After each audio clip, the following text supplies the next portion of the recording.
The Portland Trailblazers finally traded Damian Lillard, and they're creating the next dominant era of Trailblazers basketball as we speak. The Damian Lillard trade is at the head of it all, and it has officially commenced their rebuild. But don't expect their rebuild to last for very long, as this may be the best rebuild in the NBA. After 11 seasons, Dame is no longer in Portland, and they made sure they got a haul for their franchise cornerstone. In a 3-team trade with the Bucks and the Suns, Portland received a package headlined by all-star guard Jrue Holiday and former number 1 overall pick DeAndre Ayton. In addition, Portland received 2023 second-round pick Tumani Kamara, the Bucks' 2029 first-round pick, and first-round pick swaps of the Bucks in 2028 and 2030. Immediately, it was clear that Jrue Holiday would be traded again. He has great value to a title contender, but Holiday does not have great value to Portland, nor would he want to stay around in Portland for a rebuild. And we will discuss the ensuing Holiday trade momentarily.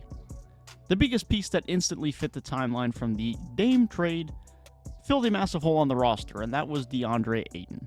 Jusuf Nurkic has been the starting center in Portland for the last 6.5 seasons, but at 29 and with 3 years left on his contract, a fresh face, and preferably a younger face, was going to be needed. Nurkic gets shipped out in this trade, and the 25-year-old former number 1 overall pick assumes his place. And with that, assumes his place as the future of the Trailblazers center position. It is clear already from initial footage from the Trailblazers that Ayton is overjoyed to be out of Phoenix. Between the contract disputes, his relationship with Monty Williams, even though he's still gone, the relationship was sour, and it was clear that Ayton and the Suns had a rocky relationship. And the hope is now that a new environment unleashes Ayton. This is a player who's produced at an elite level during an NBA Finals run and was taken number 1 overall in his draft for a good reason. Expect a rejuvenated Ayton from day 1 this year and in an environment with little pressure and tons of opportunity. Don't be surprised if it's a breakout type season for Ayton. Many people were underwhelmed by the lack of picks that Portland were able to get in return for Dame. Now, Milwaukee didn't have any other firsts to give, so it wasn't a matter of getting more firsts from the Bucks, as they'd already traded away all of their other firsts whilst acquiring Jrue Holiday a few years ago. But some thought that there were better packages out there for Portland. Those people failed to consider 2 key factors in this trade. Firstly, the Bucks are an old team. Giannis is 29, Dame is 33, Middleton's 32, and Lopez is 35. The Bucks might be a high-level contender for the next few seasons, but by 2028 to 2030, it is very possible the Bucks are no longer at the top of the East, resulting in that 2029 Bucks first-round selection being upwards of a lottery selection. And if the Bucks do have such a fall from grace, said 2028 and 2030 pick swaps could become very valuable, especially if Portland are firmly cemented in the Western Conference playoff picture by then. The second factor to consider is that typically most star trades are highlighted by one great young talent, in this trade is DeAndre Ayton, and a handful of complementary pieces or salary filler, which is then accompanied, of course, by a collection of picks. This trade breaks that mold, with DeAndre Ayton being accompanied with Jrue Holiday, who sure does make the money work, but is a very valuable player in his own right and is an asset that can return multiple picks and valuable players, and that proved to be true on the morning of October 1st. Jrue Holiday saw himself return to the Eastern Conference to compete against his former team as he joined the Boston Celtics. Heading to Oregon was Malcolm Brogdon and Robert Williams alongside the Warriors' 2024 first-round pick and the Celtics' 29 first-round pick. Portland took no time moving off the veteran guard and Holiday and immediately flipped him for another great young talent in their front court, as well as getting some of their picks that people expected in the initial Dame trade, and getting another veteran guard back who they will likely flip down the road. With the young talent in their backcourt that we will discuss more in depth later, it's nearly a given that Malcolm Brogdon will be traded. Now, it is possible that he starts there this year as the 6th man and as a bit of a mentor, but he's not likely to finish the year there, and most certainly not his contract there. Similar to the acquisition of Jrue Holiday, the Blazers just continue to acquire valuable guards in the process of matching salaries, and that'll just allow them to continue to get off more valuable assets from more young assets that better fit their timeline. Robert Williams is the centerpiece of this trade, as within a week, Portland went from no young promising talent in the front court to having elite defensive anchor Robert Williams and double-double machine DeAndre Ayton.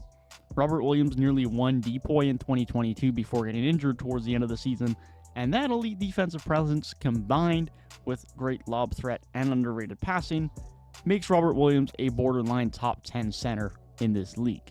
In total, from trading Dame, Nurkic, Nazir Little, and Keon Johnson, the Trailblazers have received DeAndre Ayton, Robert Williams, Malcolm Brogdon, Toumani Camara, a 2024 first-round pick from the Warriors, 2029 first-round picks from the Bucks and Celtics, and 2028 and 2030 first-round pick swaps from the Bucks. And when you consider the fact that Malcolm Brogdon will likely still be moved for assets that better fit the timeline, this is a significant package that massively speeds up their rebuild. So outside of Malcolm Brogdon, who is likely to still be traded? How do these players fit together, and how competitive will Portland be this season? The biggest question of all that has to be answered, of all the questions, is what their future looks like in the front court with the addition of Robert Williams and DeAndre Ayton. It's a great problem to have, but they do have two centers who are very much centers. Now, they're 25-year-old centers who've made the NBA Finals, and that's something that no other team can claim they have two of. But what's the fit long term? Robert Williams and DeAndre Ayton are true centers on the offensive end, with Robert Williams being a lob threat screener and very good passer, whilst Ayton is a post scorer and elite mid-range shooter. But neither are three-point shooters, neither are floor spacers, and that's something you typically expect from a modern power forward in the NBA. Robert Williams has shot 4 threes in his career, and Ayton typically only takes about 20 a season. Long term, there are two options for this duo in Portland. First, Ayton and Robert Williams start together, with Ayton making the adjustment to power forward. Sure, both of them are centers, and Robert Williams has seen plenty of time off the bench throughout his career, but long term, neither of these guys are likely to be purely bench centers. These are 25-year-old centers who are both arguably top 10 at their position. Offensively, there are certainly questions with this duo. The spacing could be interesting, but lineups with two non-3-point shooters can be productive, and the Warriors have won titles with it with Draymond and Kevon Looney. Now, DeAndre Ayton, as previously mentioned, could end up actually being a 3-point shooter. He's an elite mid-range shooter already, and given the green light on a rebuilding roster in Portland, don't be shocked to see him step out and become more of a threat from the 3-point line. With regards to Robert Williams, he is much more of a lob threat and an interior presence, but expect the passing and secondary playmaking of Robert Williams to be used more in Portland. Don't be surprised if we see him involved in dribble handoffs and high ball screens that don't just result in him getting lobs, but often result in him keeping the ball and playmaking for others, or getting the ball in the short roll and finding a cutting DeAndre Ayton, a cutting Shaedon Sharpe, a cutting Scoot Henderson, or a posted up DeAndre Ayton. Defensively, Ayton and Robert Williams is a coach's dream if all goes to plan.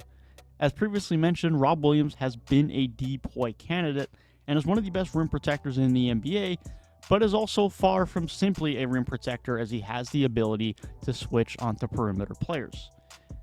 Robert Williams also knows how to play alongside another big on the defensive end, thanks to his time next to Al Horford in Boston, and so expect him to thrive in that role where he often becomes the free safety of the defense and causes havoc as the help side rim protector.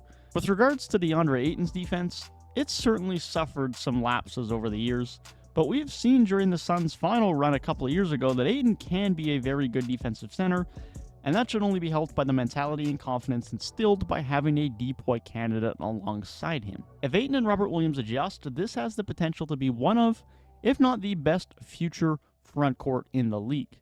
Now, there's certainly a chance the fit is not ideal, and within a year or two, one of these guys are traded.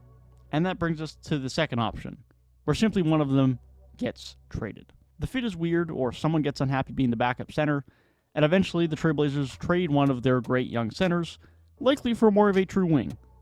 We'll see what the future holds there, but either way, they have two of the best young bigs in the league. This is a great problem to have. In the meantime, it seems like Robert Williams will be coming off of the bench, with Jeremy Grant continuing to be the starting power forward.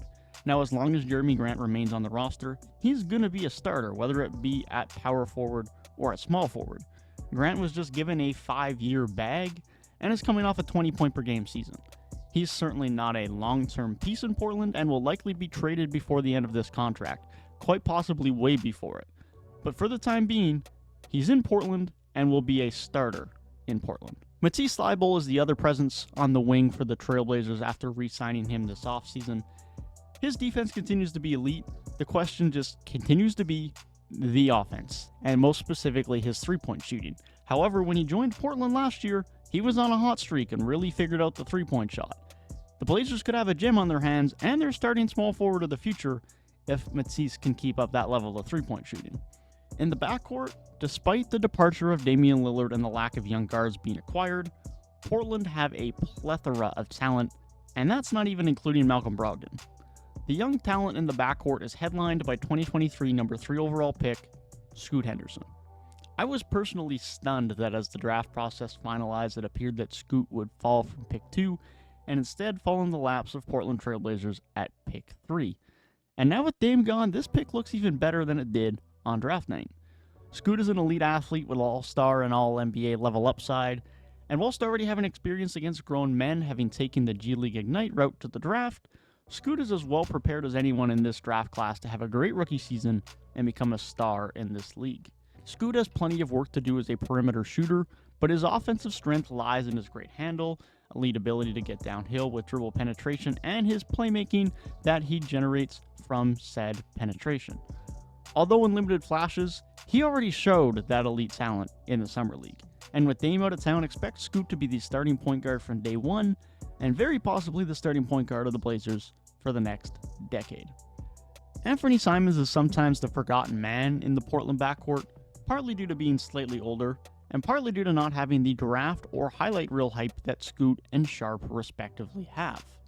But Simons was very quietly a 20-point per game scorer last season at the age of 24. He's a small guard who often struggles defensively, but he's an elite three-point shooter, off the catch or off the dribble, and knows how to get his own shot when needed. His lack of size at the 2 does cause problems on the defensive end, but he's a great floor spacer and secondary shot creator next to Scoot, who can comfortably be the primary option when needed. The third young piece of the Portland backcourt is second-year guard Shaedon Sharpe. Sharpe had a great rookie season, especially through the last few weeks when Dame and Anthony Simons were out of the lineup. His role this year is potentially the most in question of anyone on this roster.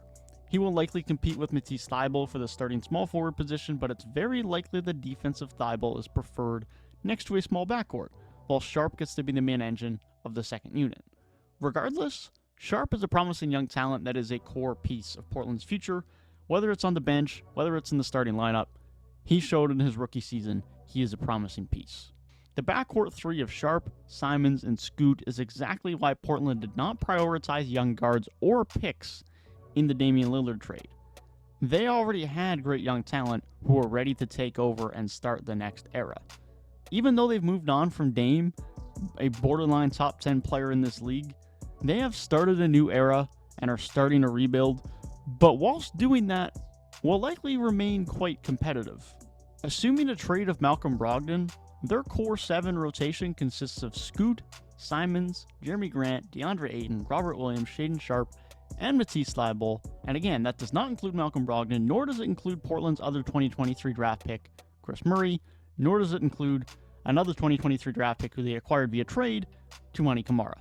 That is a formidable core for a team that just traded away their best player, and again, a guy who is borderline top 10 in this league, and coming off the best season of his career. It's certainly a young team and has some questionable fit, maybe lacks some depth beyond their 7th or 8th guy, but this is a competitive squad that should win well over 30 games this season, with the upside to even push for the play-in if all goes perfectly. But ultimately, we know this is still a rebuild. As long as the young players play well, overall team success is not going to be the priority next season. The future is the priority, and the future is bright in Portland. They've already got their new franchise point guard to replace Dame, with 2 other guards ready to play alongside him, or one of them to be used as a trade chip down the road. They have 2 of the best young bigs in the league, and how they fit together remains to be seen, but at least Portland are going to have the best center they've had in a very long time, and next to that will either be the best power forward they've had since LA, or another great trade chip to be used down the road. This doesn't include any possible Jeremy Grant trade, and does not include the elite wing defense of Matisse Thybulle, which is all on top of the additional picks and pick swaps they received for Damian Lillard and Jrue Holiday. We've all been waiting a very long time for the Damian Lillard trade, but Portland may have perfected the timing and the return of this trade to ensure there is never a step back as they continue to remain competitive as early as this season and push for a brighter future with this core than they ever did in the Damian Lillard era.